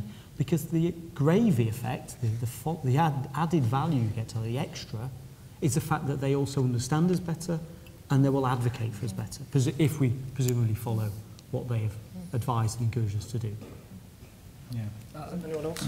Can I just add a little bit to that as well? I mean, I think it's an interesting point you made, and we've had, I think, quite a lot of success engaging with the larger companies. I'm thinking of Procter & Gamble's, GSK's, AstraZeneca, and people like that, and these cells. And it's sort of relatively easy for us to do that, and we can hold examples that line. The Procter & Gamble partnership I'm most familiar with because I was involved with that one. And it's really nice when, for example, we win as EPSRC the partner of the year, the preferred government partner of the year from Procter & Gamble, a big celebration in Cincinnati. You think, great, that's really EPSRC making a mark. But I'm not sure how widely spread that view or is known in government, for example, whether it's made any difference to us, but it should do. We should have big plaques on the wall about that. And it's nice when people like Malcolm Skinner from GSK say, you know, I love EPSRC. It's the research council, the blank sheet of paper research council, meaning that he can work with us. We'll come along and say we want to do this and that, and we will respond.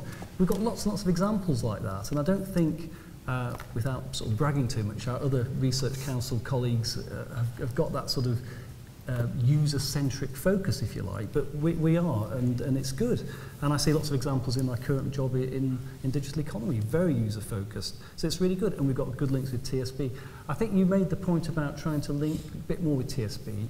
I think that's really good, but they have got their own agenda. I mean, Ian Gray, when he talks, he always says, yes, we're relentlessly business-led, and that they are very industry-focused.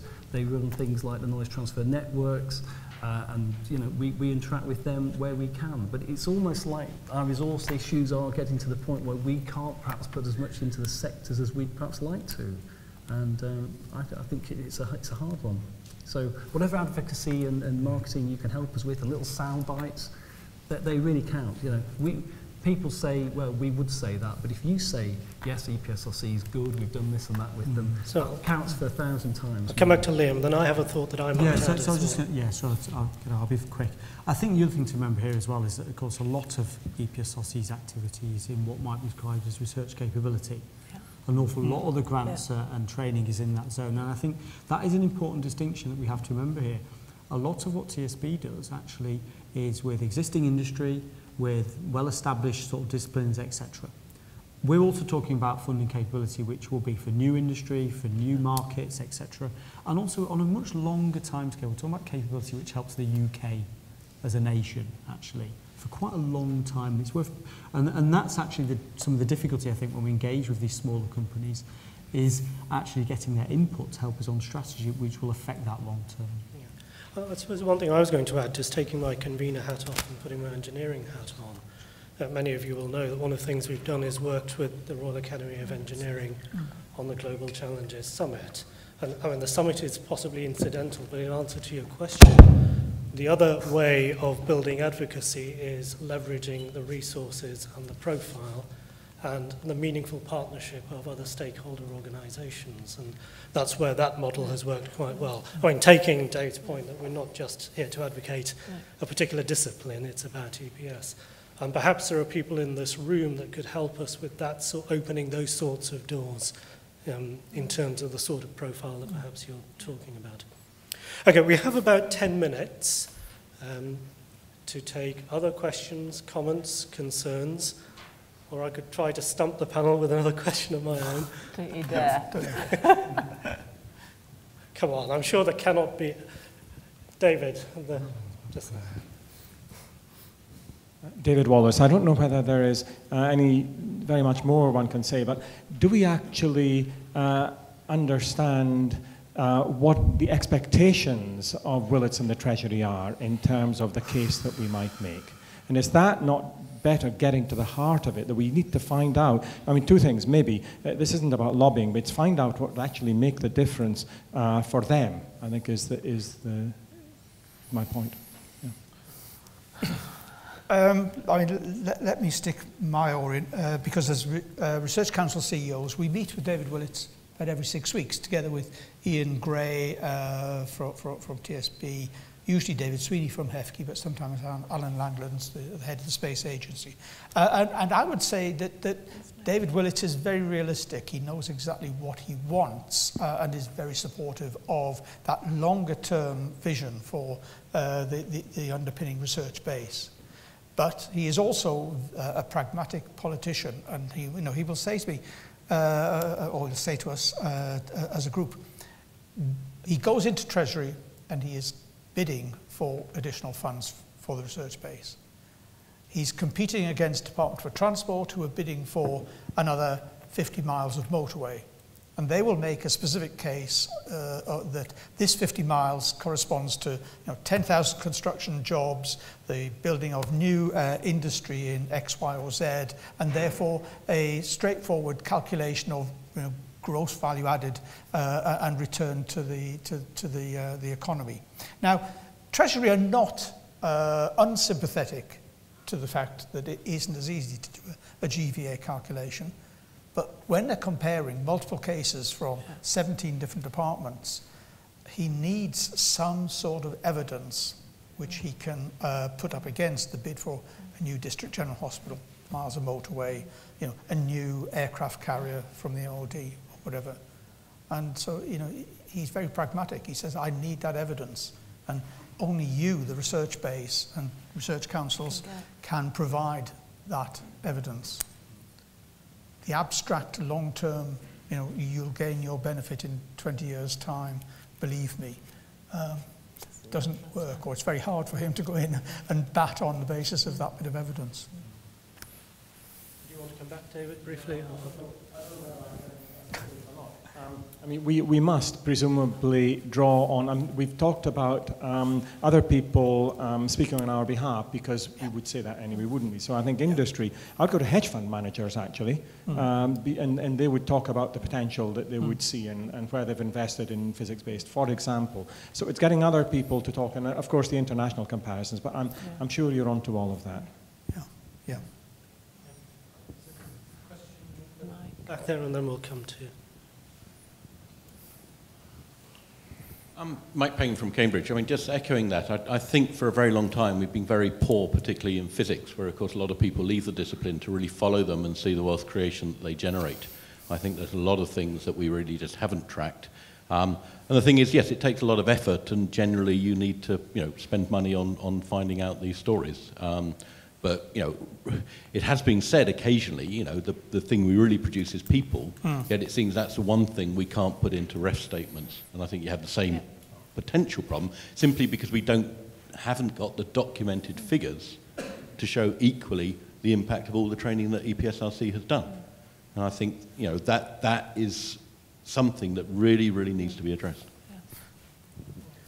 So one of the great benefits of doing this refresh of the CDTs in this new call is we're getting some cracking evidence of what's happened to past investments over the time we've had CDTs.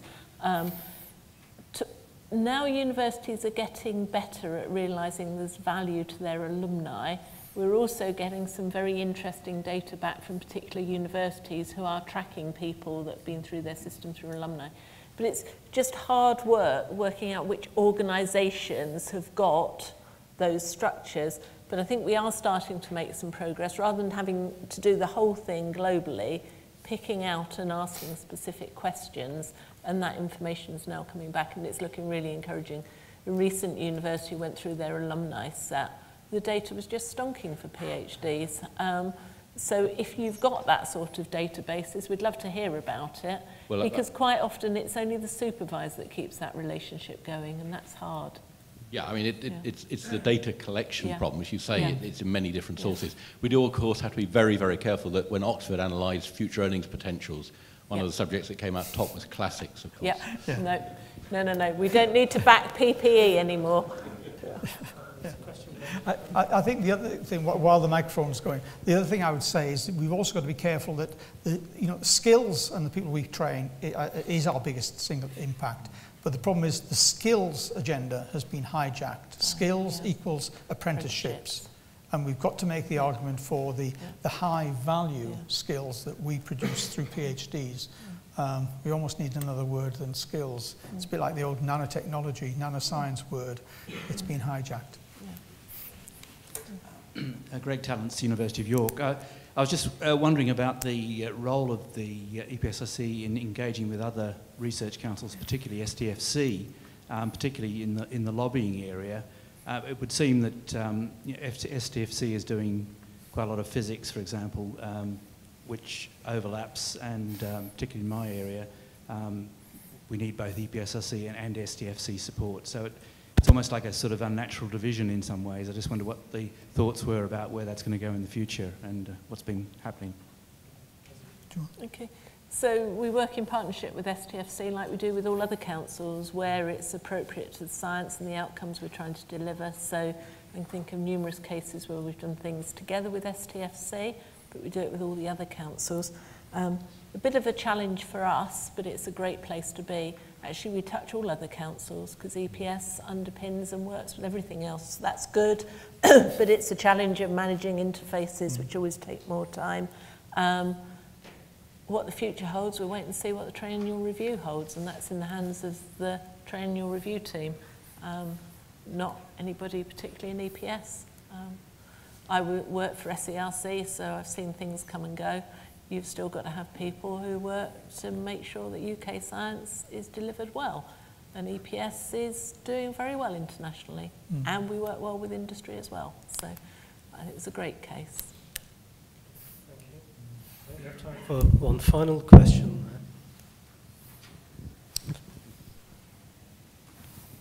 Thanks, Karen Holford from Cardiff University. It's really pleasing to hear that you've got the level of engagement every 6 weeks with Willits, Sweeney and so on. Are you able to have the same level of engagement, and I apologise this doesn't apply to everybody here, with HEF, CW, HEFQ and Welsh Government and so on? And if not, can the Welsh universities help you with that? I mean, obviously, we are a national research council, or we are all national research councils, and therefore we don't make a distinction, we don't have a regional agenda. In many instances, I think both HEFQ and SHEFQ have agreed that HEFQ will represent them at a single meeting, and I mean, to be fair to HEFQ, they don't try to push an England-only agenda, and so at that meeting with Willits, they do represent the whole of the UK. I can't speak for the other research councils. We engage, I would say, very considerably with HEFQ, probably more so than is technically justified by the research grants that we award to you. And I go annually to speak both to HEFQ and to the Welsh Assembly Science Group. I can't remember what their technical title is. Unfortunately, John Harries hasn't been able to turn up to John Beddington's chief scientists meetings, but we have had the Scottish chief scientist turning up regularly, and I know all chief scientists are invited to that, and that's another thing that we hold regularly. John has these monthly meetings or dinners with his chief scientists, and I think 1 in every 3 the Research Council CEOs also attend. So we do try to represent the wider UK community, but it's a resource thing. There's a limit to the number of meetings that I can spread the senior team around. Okay, thank you very much. Unfortunately, our time's up.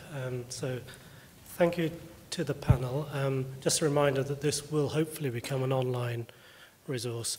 Before I ask you to thank the panel, I don't know, Dave, if there's anything you wanted to just say in summary or summation. No, I mean, I think we've, thanks for the questions, and I think we've covered many of the things. What I wanted to close with is just to reiterate what I said at the end. We all in this room, I'm preaching to the converted. We all know our principal competitors are increasing their investment in research. I don't think we're not pushing. I think we're pushing against open doors in Treasury and in number 10, and certainly with David Willits and within BIS. But in order to push the door open, they've got to have evidence. And it may not be the rigorous evidence that we as scientists or engineers would be able to put in a paper to Nature. But on the other hand, the judgments that are being made are political ones. And so it has to be evidence that can be used in a political context, but also that we feel at least reasonably happy with. And I think if we're going to do anything over the next 2 days, it's to work out how we are going to best compile that, because we've got a process starting on the 20th of March, which will set the budget by September for the next year up to the election, 2015-16. And we know when the election is. We need to start planning how we're going to tackle what will be a major comprehensive spending review kicking off after May the 5th or whatever, May the 15th or whatever it is. That's the big one. Yeah. Okay, thank you. Perhaps we could just thank the panel.